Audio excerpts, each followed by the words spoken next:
Olá, eu sou a Cristiana, bem-vindos a mais uma edição do programa MOSEF. O Fórum Económico e Social de Moçambique vai realizar a sua segunda conferência internacional, depois da conferência em Portugal no ano passado. O MOSEF vai a Joanesburgo no próximo dia 30 de maio, tome nota, 30 de maio, para discutir o tema Moçambique-África do Sul, pontos para o desenvolvimento económico. Para preparar um bocadinho a discussão desta conferência, temos hoje connosco em estúdio o Dr. Rui Barros, Presidente da Comissão Executiva do Barclays Moçambique. Dr. Rui Barros, muito obrigada por se juntar a nós aqui nos estúdios da STV para esta conversa. Muito obrigado. Dr. Rui Barros, vamos olhar para o caso do Barclays, até a propósito do tema da conferência, que tem muito a ver com as relações bilaterais e o comércio regional também. O Barclays acaba por ser também um caso particular desta relação que existe com a África do Sul, uma vez que o próprio banco, Barclays Moçambique, tem uma relação umbilical com a África do Sul. Explica-nos um pouco desta estrutura do Barclays Moçambique. Com certeza. O Barclays Moçambique é detido maioritariamente pelo Barclays África, que é uma entidade com sede em Joanesburgo, na África do Sul, listada na Bolsa de Joanesburgo e que detém, para além da participação no Barclays em Moçambique, em mais 11 países no continente, para além da própria atividade na África do Sul, que sabemos segue a marca ABSA e não necessariamente Barclays. Essa ligação umbilical é de facto traduzida no dia a dia, ou seja, nós com os nossos colegas da África do Sul trabalhamos constantemente, ininterruptamente, para apoiar clientes sul-africanos que operam em Moçambique e para apoiar clientes moçambicanos que operam na África do Sul, muitas vezes até também operando no resto do continente e, portanto, havendo aqui relações tripartidas ou mais. E, portanto, enquanto a entidade moçambicana e com uma longa história já neste país, somos também mais um elemento de ligação entre os dois países e certamente esperamos também contribuindo para essas relações económicas em particular. A propósito desta relação com o Barclays África e com a África do Sul, importa se calhar aqui também esclarecer um pouco os nossos telespectadores sobre o próprio contexto do acionista, uma vez que têm saído várias notícias e tem havido mesmo desenvolvimentos em relação à participação da Casa-Mãe, com sede em Londres, no Barclays África. No ano passado, Dr. Rui Barros, corrija-me, por favor, se eu estiver errada. O Barclays tinha 62,3%, passou para 50,1%, portanto, neste momento ainda detém a maioria do capital, mas há agora um pedido de autorização para alienar mais 16%, se não estou em erro. Como é que isto se desenrola num banco com uma tradição tão grande em África? O Barclays está cá desde 1925. Como é que isto se desenvolve e até que ponto é que pode, ou de que forma é que pode refletir-se na operação de Moçambique? Sem dúvida, e agradeço a questão, uma vez que por vezes poderá ser não ser tão fácil entender estas movimentações acionistas. Como eu dizia, o Barclays Moçambique é detido maioritariamente, e quando digo maioritariamente é para cima de 98%, pelo Barclays África. Contudo, o Barclays África é também uma entidade detida por uma entidade terceira, que é o Barclays PLC, portanto com sede no Reino Unido, e o Barclays listado na Bolsa de Londres, que também normalmente utilizamos como a referência global do Barclays. Portanto, será essa a entidade que está no topo desta hierarquia de várias empresas.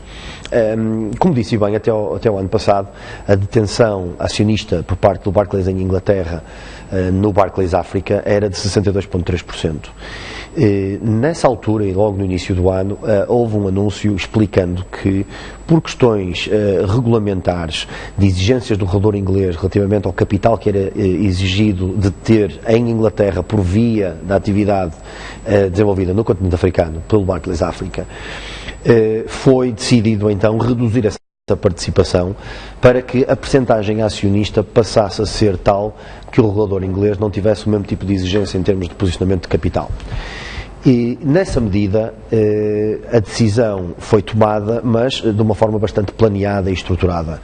E, portanto, foi anunciado em março de 2016 que durante um período estimado em aproximadamente 3 anos se irá dar então uma transformação da estrutura acionista, por forma a, por um lado, atingir os tais objetivos regulamentares no Reino Unido de processamento de capital, mas, acima de tudo, manter o posicionamento e o planeamento estratégico que temos em África, seja o Barclays África como entidade que congrega todas as operações no continente, como também, certamente, o Barclays Moçambique.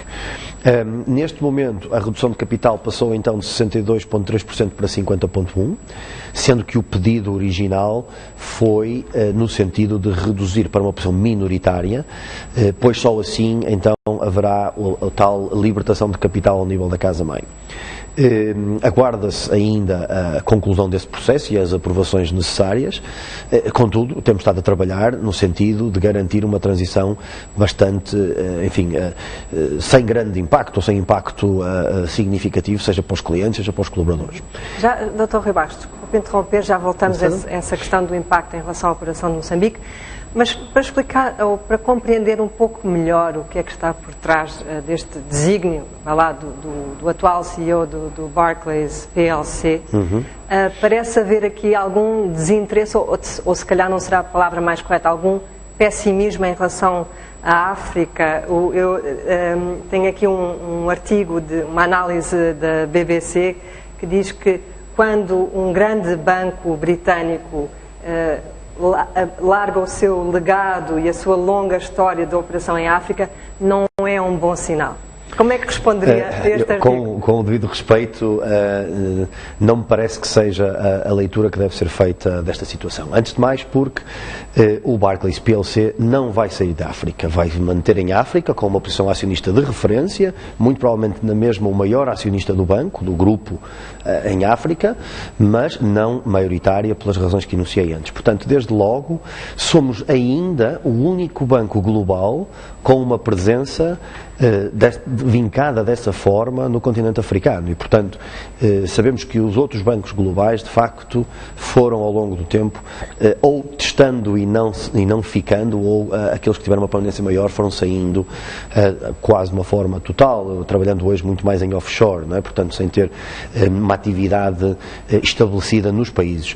O Barclays em África tem, como eu dizia, presença em 12 países, emprega cerca de 45 mil pessoas no continente, tem um total de ativos sob gestão que é denominado em rands, porque é a moeda de referência para as entidades listadas na Bolsa em Joanesburgo, de cerca de 1,1 trilhões de rands, portanto, acima ou cerca de 100 bilhões de dólares, e, portanto, a nossa presença no continente é e será sempre muito significativa.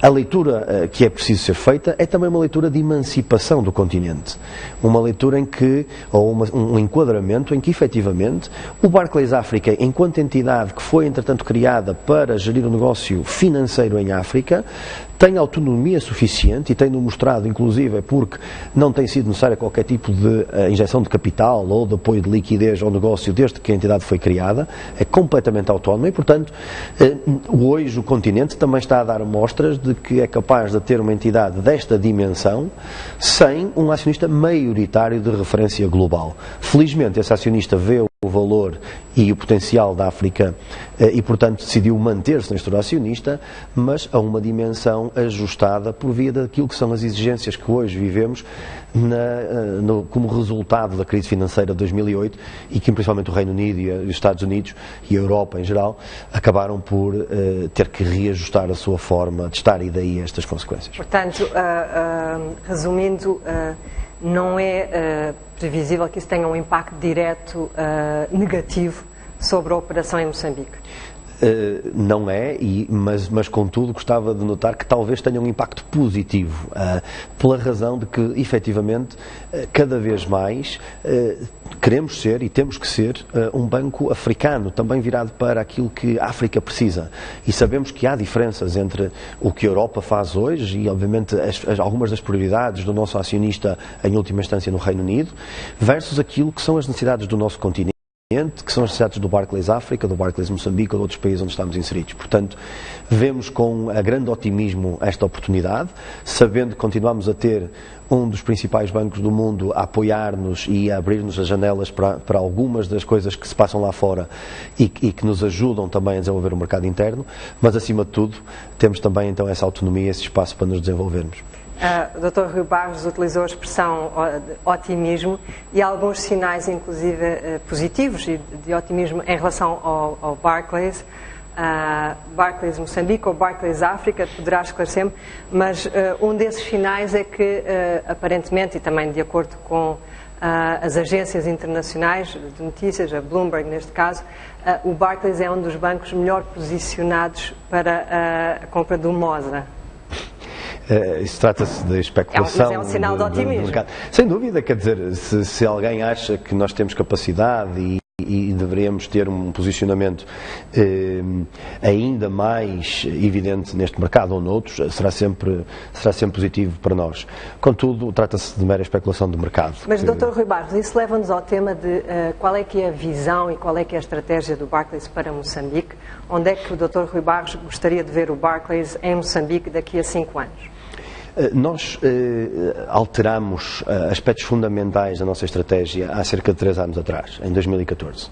E nessa altura fizemos-lo precisamente para alinhar a estratégia do banco com aquilo que víamos que era a estratégia do país e os principais elementos de desenvolvimento económico e social que se estavam a transformar. Daquilo que era uma existência mais direcionada ao retalho, e conhecendo a história do Barclays, antes com o Austral e o BPD, claramente tínhamos e continuamos a ter muito orgulho dessa herança, mas faltava-nos uma componente mais virada para as grandes empresas, uma componente em que, efetivamente, sendo parte desta família global do Barclays, podíamos também ajudar Moçambique a crescer as empresas, as grandes empresas, as pequenas e médias empresas que estão a integrar estes projetos e a crescer também por via deles. E, portanto, nos últimos anos temos já traçado esse caminho, felizmente com sucesso também, e o nosso futuro, a nossa visão para os próximos anos é continuar a crescer nesta lógica de um banco focado nos seus clientes, em apoiar o desenvolvimento económico e social de Moçambique, sempre centrado neste equilíbrio entre o que é as necessidades do tecido empresarial moçambicano e internacional a investir em Moçambique e do desenvolvimento demográfico e social do país. Vemos também isso a acontecer, vemos uma classe média a emergir, vemos novas necessidades em termos de serviços e produtos financeiros e, portanto, tentamos endereçar essas novas necessidades, trazendo também a nossa inovação e a nossa capacidade enquanto grupo. No fundo é acompanhar o crescimento da própria economia e continuar a ser um parceiro de longo prazo para... De longo prazo e cada vez mais relevante. Vamos voltar ao tema da economia e das projeções e das perspectivas mais à frente no programa. Eu gostaria agora de voltar ao tema da conferência. Dr. Rui Barros, o tema é, como sabemos, Moçambique, África do Sul, pontes para o desenvolvimento económico. Como é que se descasca este tema? Em concreto, o que é que gostaria de ver discutido ali no dia 30 de maio? É de facto um ponto importante no tempo trazer este debate e trazê-lo a território sul-africano, como que convidando os nossos vizinhos e amigos de longa data a olhar Moçambique de uma maneira diferente. E, portanto, a oportunidade do tema julgo que fala por si só. Nós temos vindo a observar no nosso negócio também muito mais procura de investidores sul-africanos no mercado moçambicano. A transformação, e é um dos elementos que eu julgo que o Fórum pode e deve, certamente irá abordar, esta transformação da procura sul-africana por Moçambique como mero país importador de produtos sul-africanos para passar a ser uma oportunidade de negócio em toda a cadeia de valor, cada vez mais com a criação de negócios em Moçambique, com a criação de empregos, com a produção e a transformação portanto, de matérias-primas em produtos acabados e, portanto, a criação de valor em território moçambicano. Esse é um aspecto muito importante, porque a ligação histórica que existe entre os dois países, obviamente, também seguiu limitações reais que existiam, principalmente em Moçambique, e que, portanto, criou aqui alguma dependência de um país perante o outro, dada a sua proximidade e as suas relações. Hoje em dia, temos que pensar como reequilibrar um bocadinho esta relação e, felizmente, nós vemos, principalmente do lado tanto dos nossos clientes sul-africanos, essa percepção da oportunidade e da possibilidade de trazer mais-valia para Moçambique. Obviamente o Dr. Rui Barros tem uma relação muito próxima com os clientes sul-africanos e conhece bem o contexto. Eu gostaria de colocar duas questões relacionadas exatamente com a transformação dessa relação e do equilíbrio de forças, se assim pudermos dizer. Uma delas é qual é a maior preocupação neste momento dos investidores sul-africanos em relação a Moçambique? E a segunda questão é que recomendação dá a um empresário, a um investidor moçambicano que queira, por exemplo, entrar no mercado sul-africano? Relativamente à primeira questão, efetivamente a situação económica e política do país tem vindo a preocupar não só os investidores sul-africanos como qualquer investidor internacional. É natural que assim seja, por tudo o que temos vindo a assistir nos últimos tempos, mas eu diria que felizmente nessa questão, talvez o povo e os investidores sul-africanos estejam mais bem preparados para compreender o que se passa em Moçambique. Têm o contexto histórico, têm uma proximidade diferente e, portanto, tendem a obter um maior detalhe, digamos assim, da situação, que eu julgo acaba sempre por ser benéfico para uma proximidade e para ter algum conforto em entrar no nosso mercado. Portanto, as grandes preocupações são políticas e económicas pela, vamos dizer, a história recente, são, talvez mais prolongado no tempo, a questão das infraestruturas, da capacidade de desenvolver determinado tipo de modelos de negócio que exigem eficiências para as quais as infraestruturas são muito importantes. É também relevante notar que a África do Sul é um país muito mais industrializado e com um nível de desenvolvimento raro, se é que existe comparação, em todo o continente e, portanto, existe uma preparação e um status quo na África do Sul que não existe em Moçambique nem noutros países da região e, portanto, esta entrada de investidores sul-africanos vem sempre com esta expectativa de qual o nível de infraestrutura e física, mas não só, por exemplo, em termos de educação, em termos dos recursos humanos disponíveis para o desenvolvimento de determinados negócios e, portanto, essas são preocupações de mais longo prazo, que existem há mais tempo. Julgo que Moçambique tem vindo a endereçá-las também de uma forma bastante evidente nos últimos anos, mas há um longo caminho a percorrer. Não é? Ao nível do ambiente de negócios, por exemplo, há desafios particulares que lhe são mencionados nessa relação de grande confiança que existe sempre entre um cliente e o seu banco? Efetivamente, o ambiente de negócios vive de alguns elementos que eu mencionei, mas também outros mais de cariz económico, de política económica. Aí é preciso ponderar também benefícios, mas constrangimentos que podem surgir a Moçambique. Nomeadamente, por exemplo, em termos de tarifa aduaneira e outras medidas que possam incentivar a entrada de produtos no país ou a transformação de produtos no país para exportação subsequente. Sabemos que, da mesma forma que para as relações bilaterais crescerem mais rapidamente, reduzir estas barreiras é importante, mas também sabemos que, ao fazê-lo, provavelmente se poderá beneficiar mais uma situação de compra e venda de produtos acabados e menos de transformação no mercado interno. E, portanto, há aqui um equilíbrio que é preciso encontrar e que eu julgo que os dois governos têm vindo a trabalhar em conjunto para atingir. E existe uma outra dimensão, que é a dimensão da SADC, onde os dois países e outros países da região têm vindo a trabalhar no sentido de reduzir, digamos que, o nível de fricção nas trocas comerciais entre os vários países que fazem parte da região e, portanto, provavelmente aí teremos ainda um caminho longo, negocial, para trilhar e chegar a uma mais próxima relação entre os dois mercados. E em relação à segunda questão, a recomendação, qual é a recomendação que dá aos seus clientes moçambicanos no sentido inverso, para entrar no mercado sul-africano? Eu julgo que há duas questões importantes aí. A primeira até seria comum não só ao empresário moçambicano, mas a qualquer empresário da nossa experiência enquanto instituição financeira, que tipicamente serve de intermediário perante estas relações comerciais, é conhecer a cultura. Conhecer a cultura é muito importante, ir à África do Sul, obviamente com uma agenda que permita contacto com potenciais áreas de interesse, mas esse conhecimento prévio é essencial para que depois haja uma abordagem mais eficaz. Por outro lado, existe também a necessidade de estarmos preparados para responder às questões que nos vão surgir e, portanto, preparar devidamente a informação que vai ser disponibilizada a potenciais interessados sul-africanos, nomeadamente como responder àquelas questões que falávamos há pouco de ultrapassar limitações de infraestrutura ou de algum tipo de recursos que possam não estar disponíveis. E, portanto, o nível de preparação é muito importante para também gerar essa confiança. Mesmo que hajam dificuldades e que as soluções não sejam as ideais, surge desde logo, diria, alguma empatia para dar as mãos e planear algo que possa ter maior sucesso. Então o banco aparece aqui quase como um interlocutor, um mediador destas relações comerciais e relações empresariais, não é?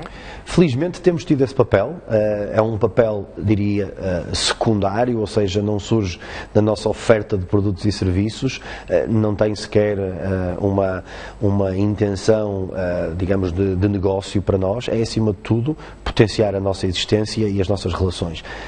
Temos tido muitos clientes sul-africanos que ou diretamente com o ABSA ou por contacto com o Barclays em Moçambique nos procuram no sentido de encontrar parceiros. Na medida em que os conhecemos, obviamente estabelecemos essas pontes. Da mesma forma, empresários moçambicanos com vontade de estabelecer uma ponte com a África do Sul nos têm contactado e temos tentado ajudar. A partir do momento em que as partes sabem o que querem fazer, nós esperamos ter também uma plataforma que os ajude a fazê-lo da forma mais simples possível. Mas, acima de tudo, é essa iniciativa que é preciso ter cada vez mais. Dr. Rui Barros, este tema das relações bilaterais e das pontes entre os dois países, certamente vamos poder aprofundar mais no dia 30 de maio. Vamos contar também com a presença do Sr. Ministro da Indústria e Comércio da África do Sul, Dr. Rob Davis, que conhece muito bem o país, conhece muito bem Moçambique. Há pouco falava numa das preocupações dos investidores sul-africanos, que tem exatamente a ver com a situação económica e política do país. Eu não lhe vou pedir para fazer futurologia, mas gostava que nos desse aqui a sua leitura até dezembro de 2017, quais são as suas perspectivas para a economia e quais são os fatores que na sua leitura podem influenciar mais o rumo que vier a tomar. Bom, antes de mais, julgo que é importante notar a história recente. 2016 foi um ano extremamente difícil para a economia moçambicana, em que a deterioração do ambiente macroeconómico foi evidente. Terminámos o ano muito pior do que tínhamos começado. Há razões que o explicam e julgo que hoje já todos dissecamos um pouco essas razões, mas é importante notar então que entramos em 2017 já com um movimento de melhoria na maior parte destes indicadores. O final do ano passado foi marcado por uma política monetária muito agressiva e direcionada, em que o Banco Central interviu numa primeira instância para limitar a escalada da inflação, para controlar a massa monetária em circulação, para, no fundo, criar aquela almofada que era necessária na altura, dada a pressão que estávamos a ter, que também depois, em última instância, contribuiu para a estabilização do câmbio do metical contra as principais moedas internacionais. Tudo isso surgiu já o ano passado e, felizmente, que estamos agora a viver o resultado dessas medidas, encontrando, então, diria, neste momento, Moçambique, uma situação menos menos preocupante em termos de tendência, mas igualmente preocupante em termos daquilo que é, ainda assim, o nível de inflação ou as condições macroeconómicas em geral. Esperamos que até ao final do ano esta tendência se mantenha, tanto de melhoria, de redução da inflação, de alguma apreciação do metical, de redução das taxas de juros. Contudo, sabemos que, por um lado, variações bruscas, seja em que sentido for, não são boas. Vimos isso no passado e temos consciência que o mesmo poderá acontecer. Até porque, e dando o exemplo da apreciação do metical, se esta apreciação for extremamente rápida, provavelmente é um desincentivo à atividade económica, porque há uma expectativa de que o câmbio poderá continuar a melhorar e, portanto, as condições de negócio poderão ser melhores amanhã do que hoje. E, portanto, é importante que haja essa dinâmica do setor privado e, obviamente, também do setor público em reativar a economia hoje, não aguardando por um futuro mais risonho, porque ele só surge se o construirmos agora. Por outro lado, é importante também notar que os principais fatores que levaram principalmente à questão da desvalorização do metical no passado têm a ver com a nossa balança de pagamentos, têm a ver com a nossa capacidade de exportar, assim como as nossas necessidades de importação. Estes dois elementos transformaram-se radicalmente. As importações reduziram-se de uma forma muito significativa, as exportações aumentaram por via não só da quantidade, mas principalmente do preço das principais matérias que nós exportamos, nomeadamente o carvão e o alumínio. E, portanto, este movimento simultâneo de importações e exportações, no sentido contrário ao que estávamos a observar no passado, permitiu criarmos até mesmo um superávit recentemente ao nível da balança, mas, acima de tudo, também, então, acumular divisas e melhorar a situação da cotação do metical versus as principais moedas. Portanto, eu percebo que está um pouco mais otimista em relação àquilo que virá até dezembro de 2017.